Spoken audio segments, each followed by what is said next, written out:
Semanas atrás eu gravei um vídeo aqui sobre as demissões abruptas da história da Fórmula 1 e em dado momento, acho inclusive que foi na abertura do vídeo, me deu um estalo já com o REC ligado. E se a gente gravasse um vídeo de pilotos esquecíveis da história? Aqueles nomes que passaram, não deixaram nenhum recorde, nenhuma marca, nenhum registro praticamente, a não ser sua inscrição. Não fizeram nada digno de nota e por isso mesmo você não se lembra. Pois bem, hoje lá em Indiana Jones nós faremos um mergulho arqueológico, uma pesquisa para falar de 10 pilotos esquecíveis da história. Muito diferente do que a gente sempre fala por aqui, de recordes, grandes histórias, alguém que fez praticamente chover. Esses pilotos de hoje passaram quase como um boato, uma fofoca. Ninguém viu, ninguém sabe para onde foi. É dos esquecíveis que a gente vai falar hoje no Splash and Go. Vamos lá.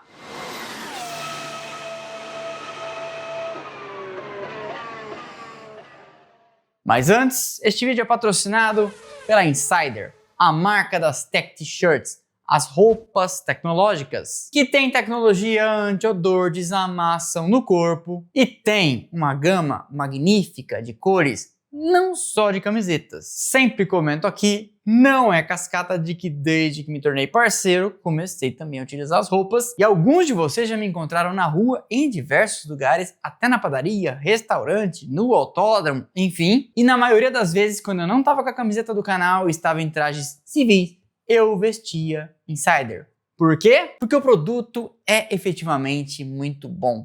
Já comentei aqui do causo que mamãe ADM presenteou a família inteira no Natal, usando, claro, o cupom no filhão, e todo mundo da minha família no final do ano veio falar, mas esse negócio aí é bom mesmo, hein? E a minha resposta, claro, foi, eu avisei, não avisei? Pois então, estamos em maio, vem vindo o outono e tá rolando o meu cupom 15% de desconto para você se preparar para o friozinho que está chegando usando roupas tecnológicas. Portanto, acabando aqui, confira o site da Insider, você vai babar nas opções que eles têm por lá e vai ficar ainda melhor com 15% de desconto utilizando o meu cupom. Vou deixar o link fixo no primeiro comentário e também na descrição desse vídeo. Acabando aqui, você corre lá, cola na minha que você vai passar de ano e depois volta aqui e comenta se de fato não era muito bom. Eu já vi gente que já comprou voltando para falar. Pô, ainda bem que você comentou, depois que eu comprei pela primeira vez, é só o que eu visto. Fechado? Então é isso.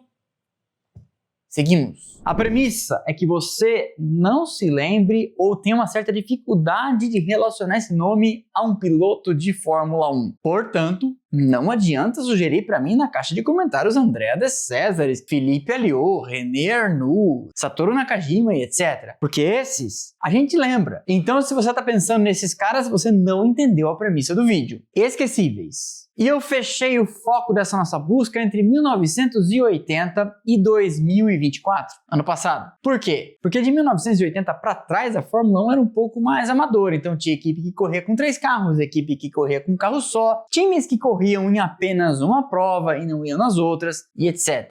E aí o nosso universo de buscas viraria um caos. Mas de 1980 para frente as coisas foram ficando cada vez mais profissionais. E por causa de Eccleston, os direitos de TV, o surgimento da FOCA, a Associação dos Construtores Ingleses e etc. Tudo ficou bem mais redondinho, nasceu o mecanismo da superlicença e etc. e tal. Fechado? Pois bem, e o primeiro deles?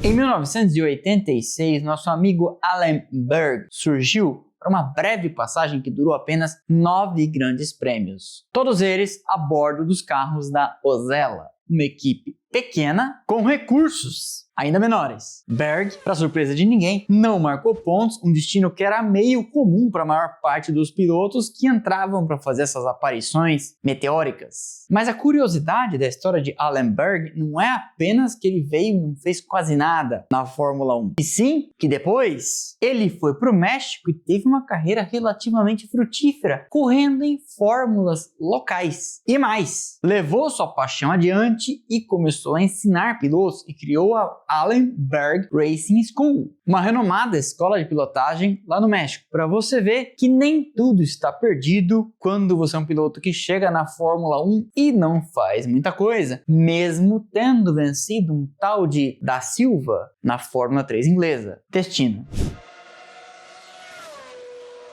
Em 1989 apareceu no grid da Fórmula 1 alguém que já tinha um sobrenome escrito na história da categoria, Joachim Winkelhock. Deu trabalho pronunciar esse sobrenome, tá? Tinha um irmão que já tinha corrido, Manfred, a quem ele tentou seguir então nos seus passos. Apelidado de Smoke, porque sempre estava com um cigarro na mão. Aqui no Brasil, o pessoal na minha família pelo menos chamaria ele de Chaminé. Ele teve uma passagem modesta pelos carros da também discretíssima AGS, mas que também foi desastrosa. Foram 7 tentativas de colocar o carro no grid e 0 largadas na cruel e também divertida época da pré-classificação. A Fórmula 1 naquela época era brutal e algumas equipes viajavam a temporada inteira para os grandes prêmios e não conseguiam colocar o carro no grid. Às vezes também que não queriam. Já contei a história da era da pré-classificação neste vídeo aqui, link na descrição. Pois bem, 7 tentativas, 0 largadas e Smoking Joe, o apelido de Winkelhock,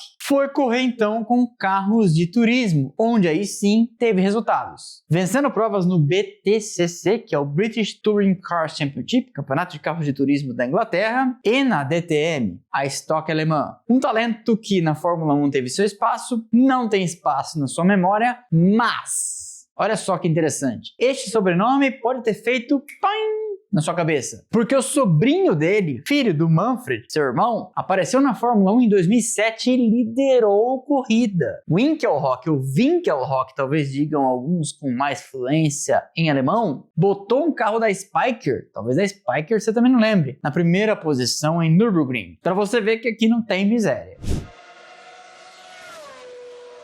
Também em 1989 encontramos Pierre-Henri Raffanel. E sua história na Fórmula 1 é mais uma daquelas que parece ter saído de um livro de recordes bizarros. Porque ele tentou a classificação por carros da Larus, Coloni e Rial em 17 oportunidades, conseguindo largar em uma solitária. E essa corrida não foi qualquer uma, foi o Grande Prêmio de Mônaco de 1989, aí com um carro da Coloni. Mas ele pelo menos pôde dizer isso para os netos. O único grande prêmio em que alinhei o carro no grid foi a joia da coroa da Fórmula 1. E para mostrar que às vezes a categoria pode ser brutal, mesmo com pilotos com algum talento, depois ele teve 14 participações nas 24 horas de Le Mans e virou piloto de teste oficial da Bugatti, quebrando diversos recordes de velocidade máxima com o modelo Veyron. Tá aí uma trajetória interessante e veloz. O início dos anos 90 viu o grid da Fórmula 1 inchado. O fim da era do turbo tinha derrubado os valores para fazer motores. E antes que todos os fabricantes saíssem do que estava implodindo, que era o Grupo C, a escalada de custos na Fórmula 1 ainda não tinha começado. E aí, muitas equipes, várias delas sem condição, a pré-classificação seguia rolando e carros no grid com mais cara de Fórmula 3, Fórmula 3000, sei lá, eram a ordem do dia. Que o diga... Você com certeza não se lembra do nome de Cláudio Langes, que correu pela Eurobrum em 1990. 14 pré-classificações ou até classificações e nenhuma vez vendo a luz verde, na época, luz verde no grid de largada. Mas também eu não culpo ele nesse caso em 1990, porque a Eurobrum, quem conta isso é Roberto Moreno, queria ficar com a grana dos pilotos que traziam seus patrocínios e não alinhar no grid, porque alinhar no grid significava despesa, pneu, combustível, peças de reposição, mecânicos, etc. Então é por isso que eu comento, algumas não queriam exatamente correr. A gente sabe sobrenome abre portas para pilotos na Fórmula 1 e David Brabham, que nós entrevistamos aqui, conseguiu fazer 2 temporadas completas em 1990 e 1994. Mas David, os resultados mostram, tanto na Fórmula 1 como o que ele conseguiu fazer com 2 carros ruins e depois fora, era um bom piloto. Já o seu irmão Gary também correu, quer dizer, correu é um exagero, por uma equipe ruim e também fora da Fórmula 1 colecionou resultados bem menos expressivos que o irmão. Mas é que no caso dele sobrou a Life, possivelmente a pior equipe da história da Fórmula 1, mas assim, ruim a ponto da Andrea Moda parecer séria e estruturada. Ou, por exemplo, a Lola Mastercar. Sim, pretendo contar todas essas histórias. Mas o carro da Life com um motor W, sim, em formato de W, de 12 cilindros, era tão ruim que o carro diversas vezes não ligava. Quando ligava, não andava. Quando andava, andava até fora da garagem. Quando saía da garagem, quebrava dentro do pit lane. Foram raras as voltas completadas por essa jabiraca. E aí é natural que eles nunca tenham se classificado. Seria cômico se não fosse trágico, porque afinal de contas ali era um piloto tentando fazer alguma coisa. Para Gary foram 2 tentativas, porque depois ele pulou fora e vieram outros candidatos, ou no caso, vítimas, nos Estados Unidos e no Brasil, Phoenix e Interlagos. Depois dessas experiências, ele foi tentar a vida com outras coisas, chegou a vencer as 12 horas de Sebring, tendo também vencido um campeonato na Fórmula 3000, provando de alguma forma que se não era tão bom como o irmão e muito menos como o pai, pelo menos a culpa pelos resultados em 1990 não era exatamente dele. Esse aqui eu coloquei na lista porque, apesar de ser um piloto com conquistas, eu tenho certeza que o grosso das pessoas que assiste Fórmula 1, não muito aprofundando nas informações, não lembra dele. Entre 1987 e 1994, Yannick Dalmas tentou 49 vezes colocar o carro no grid, com uma incidência baixa. 4 foram as largadas. Mas, justiça seja feita, 4 largadas, 2 pontos marcados. Numa época em que só os 6 primeiros anotavam algum score. Mas o que torna a trajetória dele particularmente interessante é o impacto da saúde na sua carreira. Porque ele foi diagnosticado com uma doença, eu vou ter que ler para falar, legionelose, que eu fui procurar. É um fungo que afeta sistemas de ar condicionado e se aloja no pulmão, e por causa disso ele teve sua carreira interrompida. Mas se na Fórmula 1 as coisas não deram muito certo para ele, no mundo do Endurance, aí sim ele encontrou seu lugar. Porque ele venceu as 24 horas de Le Mans 1, 2, 3, 4 vezes. Com 3 fabricantes diferentes, Peugeot, Porsche e BMW. Um gigante no Endurance, sem dúvida, mas eu não duvido, para você, um esquecido. O nome de Andrea Montermini está sem dúvida ligado a um dos períodos mais sombrios da história da Fórmula 1, porque ele apareceu justamente na esteira da morte de Roland Ratzenberger e Ayrton Senna. Sendo chamado pela Syntec, para contar uma história dessa equipe neste vídeo aqui, link na descrição, justamente para substituir o austríaco falecido em Imola, assumindo o carro apenas em Barcelona. A Syntec correu com um carro em Mônaco, a corrida subsequente, e dando ainda nos treinos livres uma panca magnífica que o tirou. Ele teve fraturas sérias no tornozelo e calcanhar e ficou de fora do resto da temporada de 1994. Mas aí, por carros fraquíssimos como o Pacific e Forte Corse, se havia alguma chance de fazer alguma coisa, já era. 20 largadas, 0 pontos. E uma curiosidade, Montermini é um dos pilotos de menor estatura da história da Fórmula 1. Tem 1,57 m, 4 centímetros menor do que Yuki Tsunoda, que no grid atual é o mais baixinho. Taki Inoue é um piloto de nome não lembrado, mas um feito inesquecível, porque ele é aquele piloto que foi atropelado pelo Medical Car em Hungaroring em 1995. Pois é, o nome você não lembrava. O feito tem uma boa chance de que você se recorde. Ele correu pela Syntec em algumas corridas em 1994 e pela Footwork Arrows em 95. Muito pelo apoio de patrocinadores japoneses que trazia. Mas como eu comentei, ele ficou famoso por incidentes, no plural, que aconteceram em 95. Em Mônaco, um carro de segurança, um Renault Clio, bate com sua Footwork parado no meio da pista e ele milagrosamente escapa ileso, mas o carro tem um chassi trincado. Mais tarde na Hungria, seu carro tem uma falha, ele para em posição perigosa, desce, vai pegar um extintor, quando volta para apagar fogo no carro, é atingido pelo safety car, no caso o medical car, cai, toma um rola, Murray Walker fala coisas engraçadas na transmissão e etc. E se ele era um cara azarado, soube lidar com isso, porque nas redes sociais todo mundo fala, suas postagens são muito divertidas, inclusive naquele humor autodepreciativo, tirando uma onda com as coisas que aconteceram a ele mesmo, e o público adora.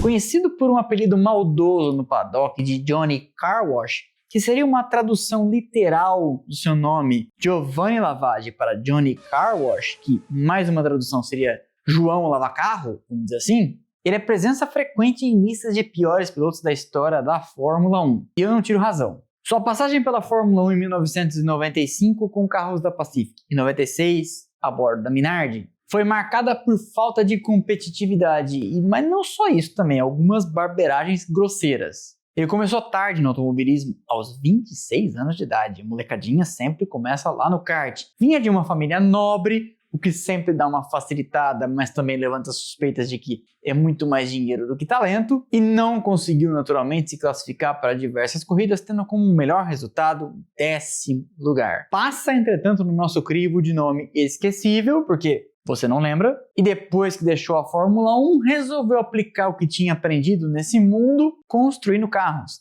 e fez o Lavaggi LS, mostrando que se ele tinha dinheiro que abriu portas para chegar na Fórmula 1, ele pelo menos gostava genuinamente desse negócio. A década de 2000 trouxe o primeiro piloto da Malásia, portanto malaio, para a Fórmula 1, e ele correu ao lado de um brasileiro na Minardi. Tarso Marx e Alex Young eram a dupla da equipe, que já não era mais de Giancarlo, tinha sido vendida para Paul Stoddart. Ele tinha apoio financeiro da Malásia, que no caso punha uma grana lá na Sauber com a Petronas, e o plano naturalmente era desenvolvê-lo fora dos holofotes, na Minardi, onde não havia pressão, para quem sabe ele virar alguma coisa numa equipe maior. Mas os planos eram meio otimistas, porque ele dificilmente conseguia superar a barreira dos 107%, e quando fazia, era lá nas últimas posições. Na segunda temporada, já fazendo dupla com o Mark Webber, ele tomou uma sova e em algumas vezes foi substituído pelo inglês Anthony Davidson. Meio esquecível também, mas que ficou mais famoso depois comentando pela F1 TV. Ao final da temporada de 2002, a gente nunca mais ouviria falar de Alex Young, que se ressente, comentando que sua passagem não muito feliz pela Fórmula 1 prejudicou o desenvolvimento do automobilismo na Malásia, porque sabe como é que é, né? Deve ter lá um Cacete Planeta também que foi tirando uma onda e etc. E aí ficou bem mais difícil para outros pilotos conseguir patrocínio, porque afinal de contas, quando alguém vira chacota, já sabe. Essa lista poderia ser bem maior e a gente poderia ficar aqui falando de vários, mas a gente tem material, portanto, para fazer uma série. Porque de cabeça eu penso em Max Chilton, Roberto Merhi, Zsolt Baumgartner, lembra desse? Giorgio Pantano, Nicolas Chiesa, Scott Speed, enfim, uma leva. Vamos ficar com 10, a gente vem com outros e eu convido você a falar algum nome aqui esquecível, que só você lembrou, mas todo mundo vai falar, meu Deus do céu, como não lembrava do nome desse figura. Desafio lançado. A caixa de comentários é de vocês e isso ajuda inclusive a bombar o engajamento. Não quer falar o nome de um piloto? Conta de onde nos assiste, deixa um emojizinho, o que for. Além disso, é claro, deixa o like, é de graça, não custa nada, você sabe, ajuda demais o canal. Quebra essa pra mim, quebra essa pra nós e não se esqueça de deixar a sua hypada. Pedi esse monte de coisa e também vou pedir. Estamos concorrendo ao prêmio eBest na categoria Influenciador de Automotivo e Transportes. E estamos bombando. Vou deixar o link na descrição para você votar na gente. Começamos lá em 240, entramos no top 50, entramos no top 20, estamos, no dia da gravação desse vídeo, na 9ª posição. Passam os primeiros 20, uma espécie de Q1, Q2, Q3. Vamos ver se a gente chega na final. Com o apoio de vocês, que proporcionam um engajamento bizarro, a gente já escalou. Então é bem provável que a gente consiga ir longe. Beleza? Então, para não perder nada do que a gente faz por aqui, temos canais de notificação, Instagram, Telegram e WhatsApp. Além das nossas redes sociais, estão passando aqui os arrobas, onde tem conteúdo o tempo todo. Instagram, Twitter, Threads e TikTok. Fechado? Então é isso, valeu e aquele abraço.